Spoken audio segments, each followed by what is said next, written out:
Bienvenidos a Economía. La presidenta de la Comisión Europea, Ursula von der Leyen, está de gira por América Latina.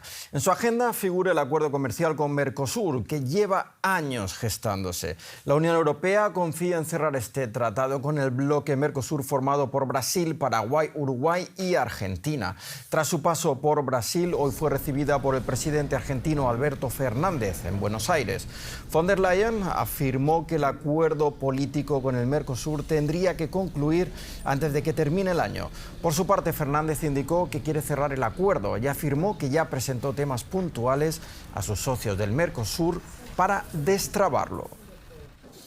Y para saber más sobre esta visita europea a Latinoamérica, conectamos ahora con Ignacio Bartesagui, director del Instituto de Negocios Internacionales de la Universidad Católica de Uruguay.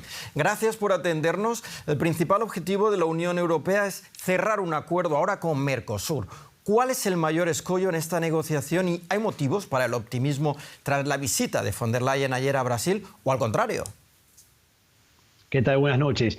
Sí, hay motivos de optimismo en el sentido de que se está discutiendo el tema, pero siguen existiendo también barreras importantes dado a lo que Lula ha expresado, que no está de acuerdo con los nuevos compromisos medioambientales que propone la Unión Europea, algunos de los cuales, como decía el informe, afectan la exportación de algunos productos bien relevantes del Mercosur hacia la Unión Europea, porque son medidas de frontera que aplica la Unión Europea. Quiere decir que algunos bienes que hoy se exportan al bloque europeo podrían dejar de exportarse, y eso tiene un impacto económico relevante. Entonces, la visita de la presidenta de la Comisión Europea es importante, se lleva a cabo en el momento correcto, antes de la reunión de Bruselas, de la CELAC y de la Unión Europea, pero todavía no se destraba el acuerdo, no se destraba porque Brasil no está dispuesto a asumir estos compromisos y se corre el riesgo también de que Brasil proponga abrir la negociación en otros capítulos más allá del medioambiental, y eso podría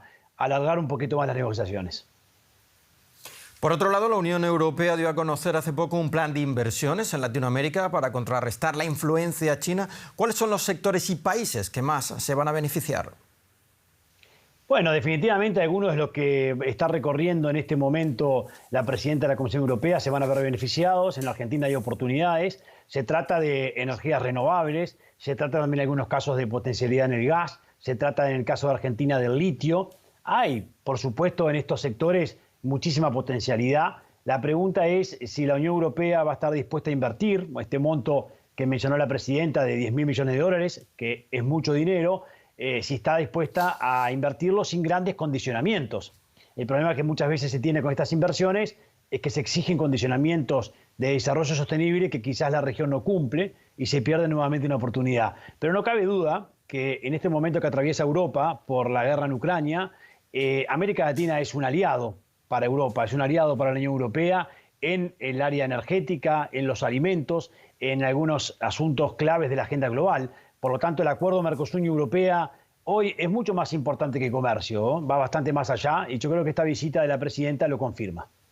Ignacio Bartesagui, muchas gracias por estas informaciones. Con todo gusto. Cambiamos de tema. La tasa de inflación en Estados Unidos sigue ralentizándose. En mayo cayó hasta el 4% interanual, casi un punto menos que en el mes anterior, empujado por el descenso de los precios de la energía. Esto suscita especulaciones sobre la posibilidad de que la Reserva Federal deje sin cambios la tasa de interés por primera vez desde marzo de 2022, cuando empezó a ajustar su política monetaria. El dato se dio a conocer durante una reunión de 2 días de la FED, en la que definirá sus próximos movimientos de cara al futuro. Pues hacía 2 años que la inflación no estaba tan baja, se ha rebajado a más de la mitad tras el pico de junio del año pasado. Ana Nieto, ¿son todo ya buenas noticias? Hay buenas noticias y hay otras que no lo son tanto, pero la buena es que la inflación interanual en su totalidad se ha rebajado y lo hace gracias sobre todo a una formidable caída de los precios de la energía que se notan en los hogares y también entre quienes manejan un auto, por ejemplo. También empiezan a moderarse los precios de los costes de algunos servicios, algo que no había pasado hasta ahora.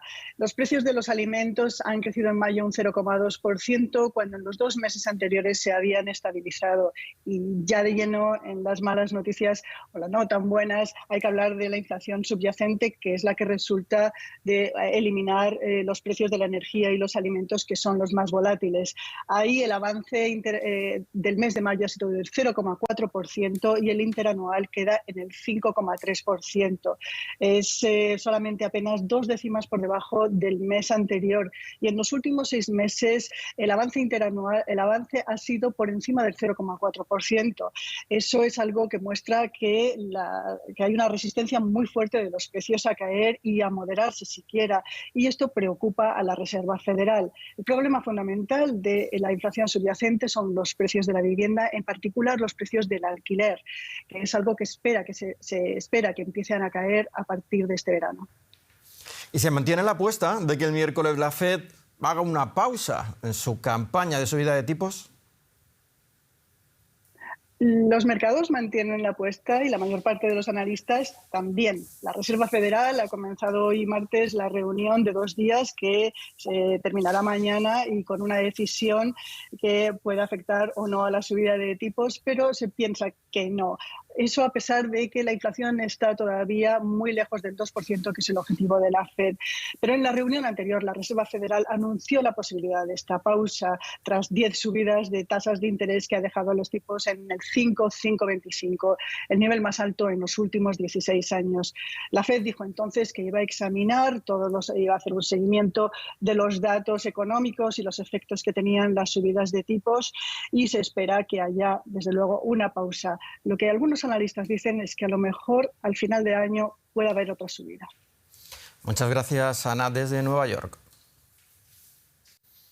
Y ahora vamos a China, donde el Banco Popular recortó algunos tipos de interés. La cotización de préstamos a corto plazo, que influye en la tasa con la que los bancos negocian entre sí las reservas del Banco Central, se redujo en 10 puntos básicos. Esto responde a un intento por restaurar la confianza en el mercado e impulsar la recuperación económica tras la pandemia. Sin embargo, los últimos datos sobre la inflación han suscitado dudas sobre el estado de la segunda mayor economía del mundo. Algunos analistas creen que esta decisión evidencia cierta preocupación por la salud de la economía del gigante asiático. El impulso mundial hacia la movilidad eléctrica alcanza una nueva dimensión con el lanzamiento del primer platillo volador eléctrico del mundo. Los investigadores chinos han dedicado 3 años a desarrollar este vehículo futurista que se presentó en un acto celebrado en Shenzhen. Este platillo, que parece sacado de una historia de ciencia ficción, puede alcanzar una altitud de 200 metros y una velocidad de hasta 50 kilómetros por hora. Por ahora, su uso se limita a visitas turísticas y promociones que ofrecerán a los pasajeros vistas panorámicas. La invasión de Ucrania ha tenido un enorme impacto en su vecina Moldavia. Este país no sufrió solo la interrupción del comercio, sino también su suministro energético tras el descenso en 2022 de las importaciones de gas por parte de la rusa Gazprom. Sin embargo, desde que ganó el estatus de candidato a la Unión Europea, Moldavia busca el repunte de su economía con fructíferas iniciativas rurales. Sin tracción a las 4 ruedas y buenos neumáticos no se avanza mucho.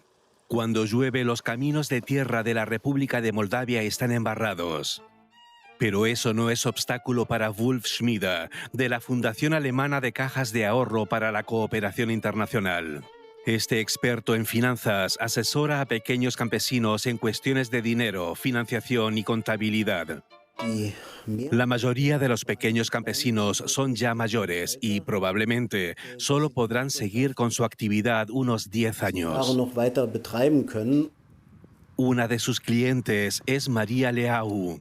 Esta mujer de 60 años cultiva 14 hectáreas de cerezas, albaricoques y manzanas con su esposo y un amigo. Sus hijos emigraron al extranjero y espera que alguno retorne para hacerse cargo de la explotación. Para que la granja sea competitiva necesita maquinaria moderna. María sabe que sus hijos solo volverán al pueblo si la explotación es rentable. Wolf Schmida sabe que los bancos suelen ignorar a los pequeños campesinos. A María le intimidan los préstamos bancarios, los contratos de leasing y los planes de pago a plazos. Nos falta experiencia. Los pequeños agricultores tenemos miedo de pedir préstamos.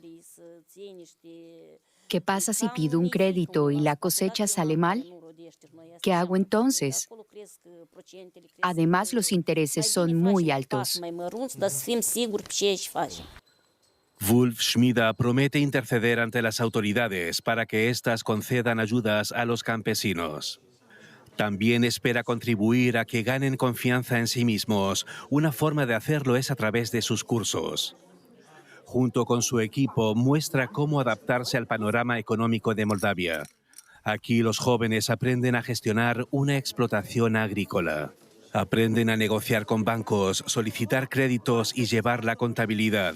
Es decir, se les enseña a dirigir con éxito una granja. Y Wolf Schmida tiene otros planes. Su próximo proyecto es una aplicación de smartphone para la agricultura que llevará la digitalización a los pueblos de Moldavia. Y en Suecia, la Autoridad de Protección de Datos impuso una multa de 5 millones de euros a Spotify por infringir las leyes de protección de datos de la Unión Europea. A Spotify se le acusa de no proporcionar a sus clientes información adecuada para proteger sus datos. Así lo pusieron de manifiesto denuncias de la ONG austríaca Noib, presentadas en 2019. Spotify anunció que apelará el fallo judicial. Pues hasta aquí la economía. Gracias por acompañarnos. Nos vemos en la próxima emisión. Hasta pronto.